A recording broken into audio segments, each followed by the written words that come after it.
I'm going to show you how in the world I am able to save or invest 48% of my monthly income.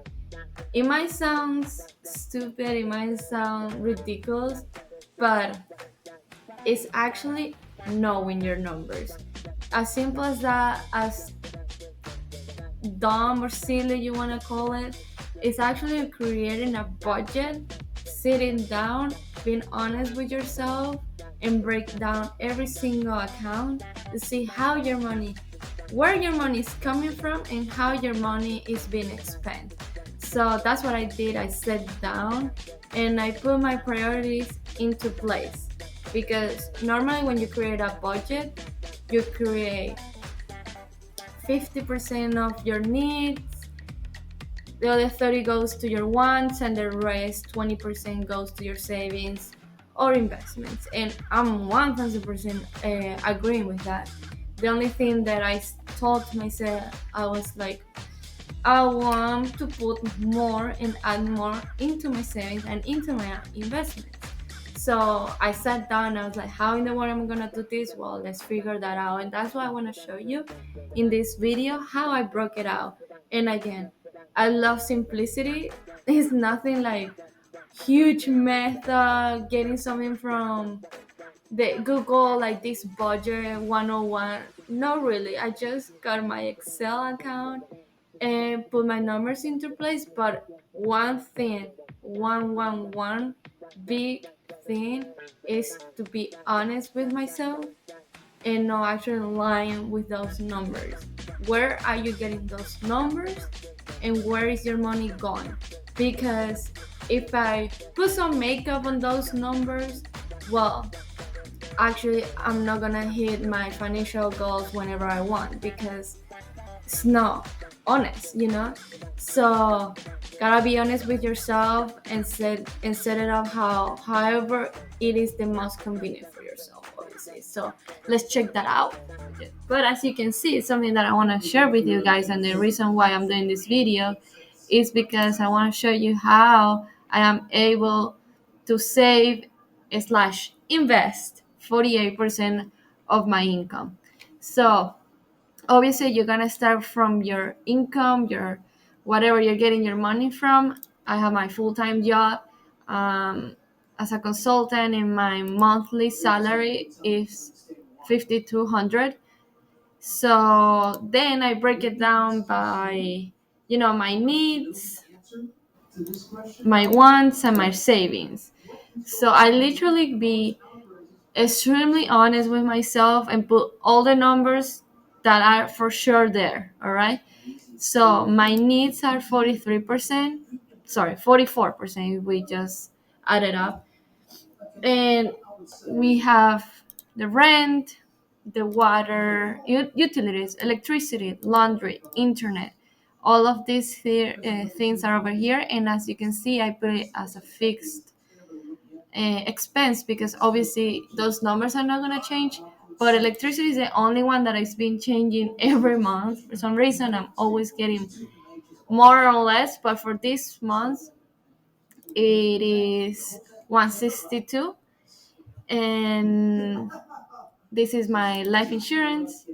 Then the gas for my car, so I usually put it twice a month because I'm not driving that much.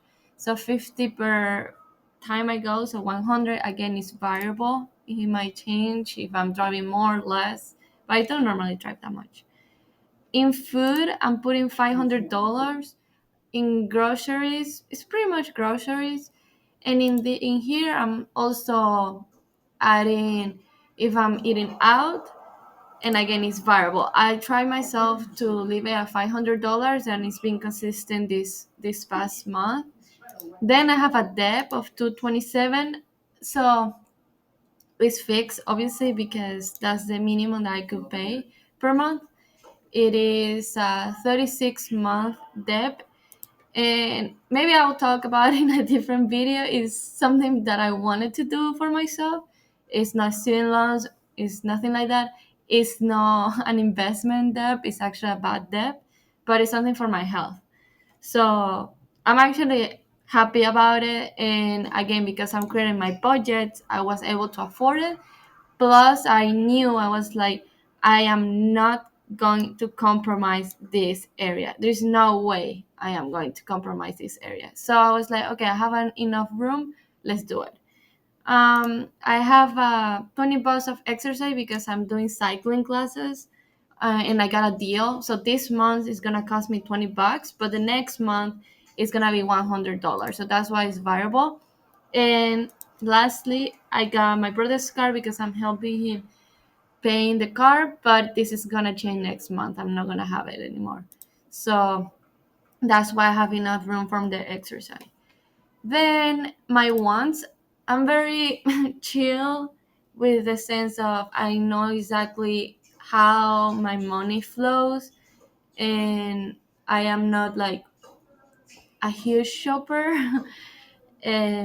Obviously, there are other months that I spent way too much on shopping. There was a month that I spent $500, but anyways, I adjusted my budget, being realistic again.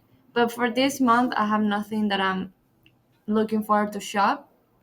It's just two things that I know I have to buy on Amazon.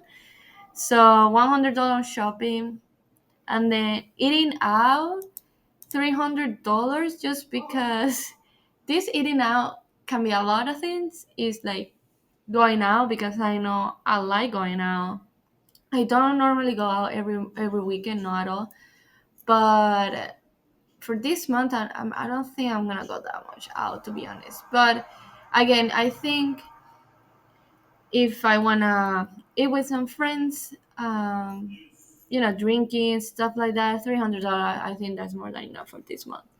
So that's that on my wants. That's why it's so low, because I don't have big plans for this month.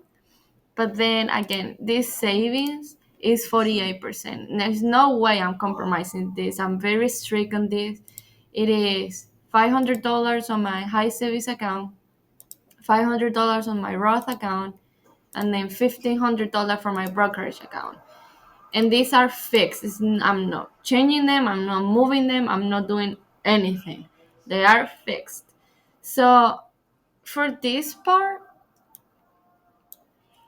every I get paid twice a month. So I get paid 2,600 every 2 weeks.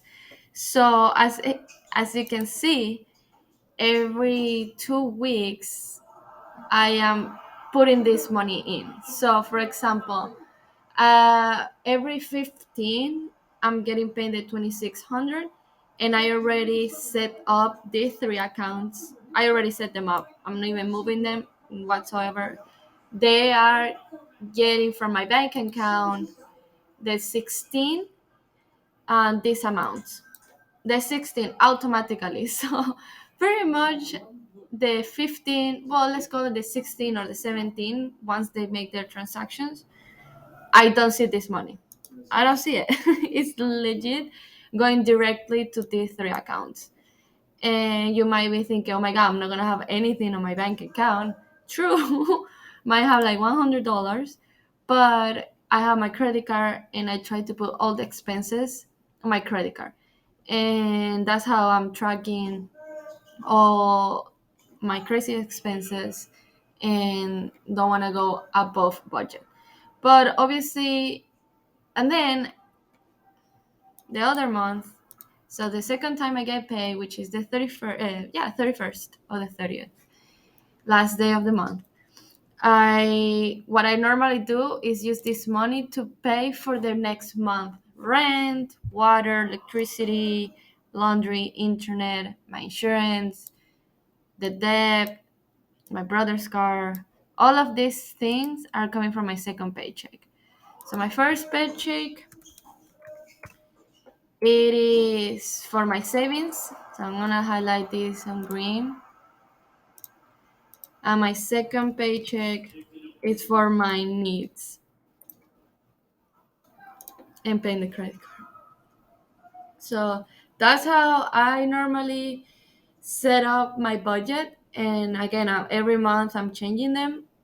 But normally, what I change is the electricity, this amount, the variable amount. The fixed amount are just fixed. I cannot do anything about it.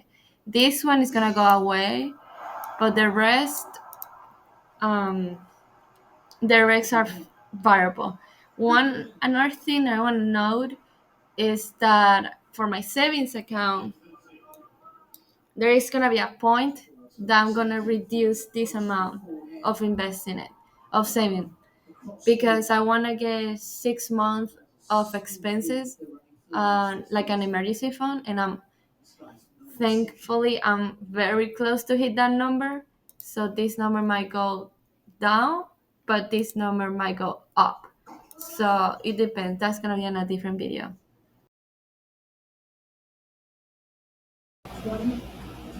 What the hell? Did you see that?